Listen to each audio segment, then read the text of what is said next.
keenya kamisa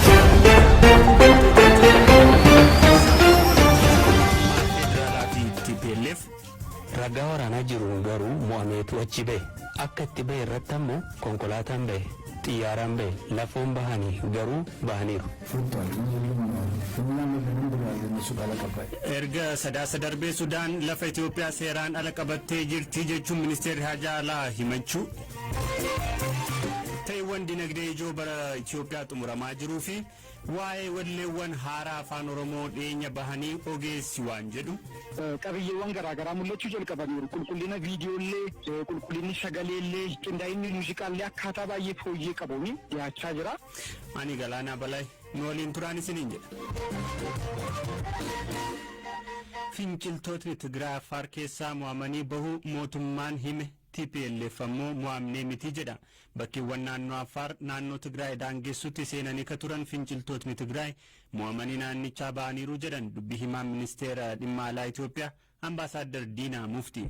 Dubbii himaan adda bilisa baasaa uummata Tigraay Geetaachoo Raddaa Affaarii bahuu mirkaneessanii jiru. Eeliyaas Mulugeetaa dabalee isinitti hima. Mootummaan federaalaa fi naannoon Affaar akka jedhanitti baatee adoolessaas naannoo Affaar kan seenan finciltoonni TPLF haleellaa raayyaa ittisa biyyaa fi humna addaa Affaariin tarkaanfiin irratti fudhatame naannichaa baheera jedhan. Dubbii himaan adda bilisa baasaa uummata Tigraay TPLF Geetaachoo Raddaa Affaarii bahuu mirkaneessaniiru. Garuu kan baane mo'amne miti jechuun Rooyitersiif himan. Dubbii himaan ministeera dhimma alaa Itoophiyaa kun raadiyoo sagalee Ameerikaati.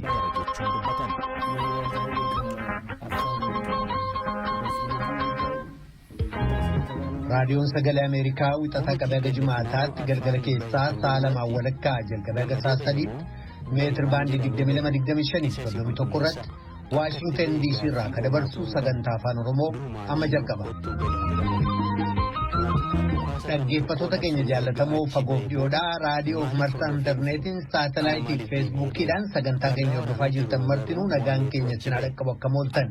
Kamisa fulbaana 9 bara 2021 akka lakkoofsa Itoophiyaatti immoo qaammee 4 bara 2013 keessummeessaan keessan irraan namoo daandiiti. Shororkeessonni xayyaara imaltootaatiin gamoolee waaltaa daldala addunyaa magaalaa Niiwuork keessa jiranii gamoo waajjira ministirii ittisaa Yuunaayitid Isteetsi yookaan Pentagan kan handaara Waashingtan jiru eegaleelanii waggootiin 20 dabranii jiru. Waraansa achii booda Iraaqii fi Afgaanistaan keessatti geggeessamee miidhaa dhaqqabsiise keessatti fooyya'ina tajaajilli fayyaa argamsiise irratti fuuleffannee qophii qabna. Yeroo gannaa kana Itoophiyaa keessatti bakkawwan tokko tokkotti balaawwan uumamaa kanneen akka lolaaf kabiroo yeroo mudatan argamee jira. Mudannoolee kana keessaa tokko bakakkaadha. Dhimma kanarratti ogeeyyii dubbisnee jirra. Ka torbanitti yeroo tokko dhiyaatu qophiin fayyaa immoo yeroo akaakuun COVID-19 daltaa jedhamu faca'inaan baay'ee dabalaa jiru kanatti waa'ee talaaliif of eeggannootti fuuleffannee ogeessa dubbisnee jirra. Kanneeniif kabroodhaaf faga xumura sagantaa keenyaatti nu waliin turaa jenna dhaggeeffattoota. Televezyiinii Tigraay himeera. Ibsa televezyiinii Tigraay irratti darbeen bakkeewwan Affaarii fi Amaaraa keessaa kan ba'an mootummaan lammiilee nagaa lolicha irratti hirmaachisuu isaati jedheera. Mootummaan federaalaa xumura baatii waxabajjii darbee labsii dhukaasa dhaabuu gamtokkee labsuun waraana Tigraay baasee ture. Haa ta'u malee TPLF fuulduree malee dhukaasa akka hin dhaabne ibsuun haleellaa banuun bakkeewwan Affaarii fi Amaaraa seenanii to'atanii turan. Torbanoota muraasa darban raayyaan ittisa biyyaa humnoonni addaa naannolee akkasumas milishoonni bakkeewwan finciltoonni Tigraay qabatanii turan gadhiisuuf lola cimaa gaggeessaa akka jiran gabaafamaa ture.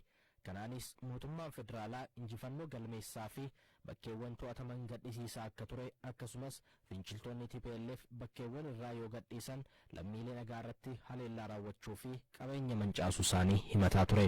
Torban darbee godina Gondar Kaabaa aanaa Daabaat bakka Cinaa jedhamutti hidhattoonni TPLF lammiilee nagaa 120 ol ajjeesuu isaanii jiraattonnii fi bulchaan aanichaa BBC'tti himanii turan.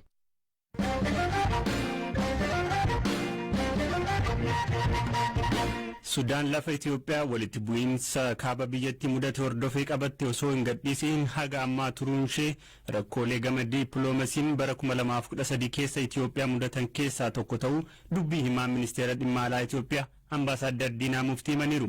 Dhimmoota waqtawaa rakkoolee gama dippiloomaasiitiin bara 2013 keessa biyyatti mudatanii fi milkaa'inoota argaman ilaalchisee miidiyaaleef ibsa kan laatan ambaasaadarichi rakkoon jiru Sudaan hanga ammaatti lafa Itoophiyaa qabattee turuu isheetii jedhan. Itoophiyaan dhimmicha of eeggannoof tasgabbii ilaalaa jirtuu fi furmaatawwan dippiloomaasiif dursa kennuun furuuf socho'aa jiraachuu ishee siman.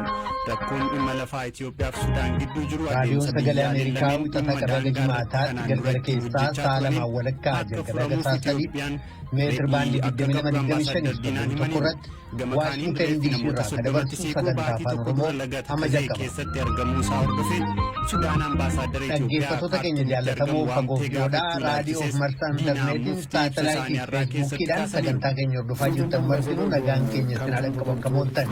Kamisa fulbaana 9 bara 2021 akka lakkoofsa Itoophiyaatti immoo qaamni afur bara 2013 keessummeessaan keessan irraan namoota diiru. Shororkeessonni xayyaara imaltootaatiin gamoolee waaltaa daldala addunyaa magaalaa Niiwuork keessa jiranii gamoo waajjira ministirii ittisaa Yuunaayitid Isteetsi yookaan Pentagon kan handaara Waashingtan jiru eegaleelanii waggootiin 20 dabranii jiru. Waraansa achii booda Iraaqii fi Afgaanistaan keessatti geggeessamee miidhaa dhaqqabsiise keessatti fooyya'ina tajaajilli fayyaa argamsiise irratti fuuleffannee qophii qabna. Yeroo gannaa kana Itoophiyaa keessatti bakkawwan tokko tokkotti balaawwan uumamaa kanneen akka lolaa fi qaboo yeroo mudatan argamee jira. Mudannoolee kana keessaa tokko bakkaadhaan dhimma kanarratti ogeeyyiin dubbisnee jirra. Ka torbanitti yeroo tokko dhiyaatu qophii fayyaa immoo yeroo akaakuun COVID-19 dantaa jedhamu faca'inaan baay'ee dabalaa jiru kanatti waa'ee talaallii fi of eeggannootti fuuleffannee ogeessa dubbisnee jirra. Kanneen akka goon akka xumura sagantaa keenyaatti waliin turaa jirra dhaggeeffattoota. Waraana Maqdalaa bara 1868 booda qabeenya mana amantaa Ortodoksii waraana Biritishiin saamame waggoota 150 booda dhaabbata biyya UK tokkoon caalbaasiin bitamee Itoophiyaaf deebi'uu fi qabeenyi saamame kitaaba qulqulluu, fannoo, gaachana mootii fi faaya mana amantaa fa'aa of keessaa qabaa jedha UK'tti Embasiin Itoophiyaa.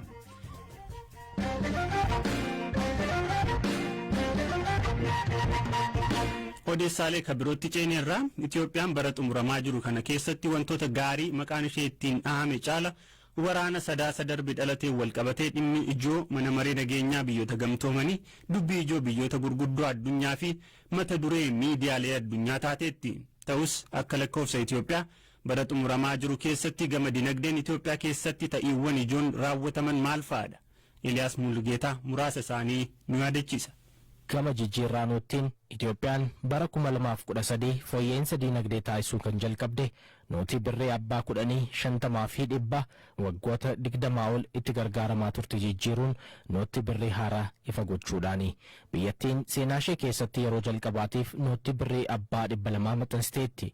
Biyyattiin nootii birree duraan turan jijjiiruudhaaf baasii biroo osoo hin dabalatiin maxxansiisuuf qofa birree biiliyoona 3.7 baasii gochuu ishee ministeerri muummee yeroo sana beeksisaniiru.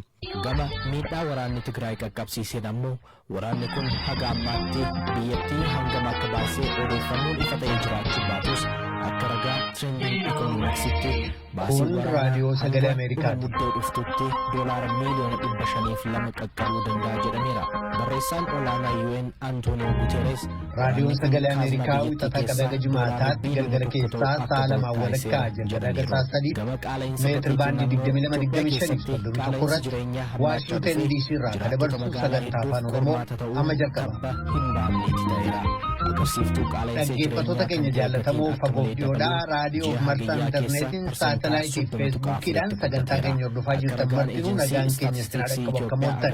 Kamisa fulbaana 9 bara 2021 akka lakkoofsa Itoophiyaatti immoo qaamni afur bara 2013 keessummeessaan keessan irraan namoota diiru. Shororkeessonni xayyaara imaltootaatiin gamoolee waaltaa daldala addunyaa magaalaa Niiwuork keessa jiranii gamoo waajjira ministirii ittisaa Yuunaayitid Isteetsi yookaan Pentagon kan handaara Waashingtan jiru eegaleelanii waggootiin 20 dabranii jiru. Waraansa achii booda Iraaqii fi Afgaanistaan keessatti geggeessamee miidhaa dhaqqabsiise keessatti fooyya'ina tajaajilli fayyaa argamsiisa irratti fuuleffannee qophii qabna. Yeroo gannaa kana Itoophiyaa keessatti bakkawwan tokko tokkotti balaawwan uumamaa kanneen akka lolaaf kabiroo yeroo mudatan argamee jira. Mudannoolee kana keessaa tokko bakakkaadha. Dhimma kanarratti ogeeyyii dubbisnee jirra. Ka torbanitti yeroo tokko dhiyaatu qophii fayyaa immoo yeroo akaakuun COVID-19 daltaa jedhamu faca'inaan baay'ee dabalaa jiru kanatti waa'ee talaaliif of eeggannootti fuuleffannee ogeessa dubbisnee jirra. Kanneen kabroodhaaf faga xumura sagantaa keenyaatti waliin turaa jenna dhaggeeffattoota. Doolaara miiliyoona 850 mooteera.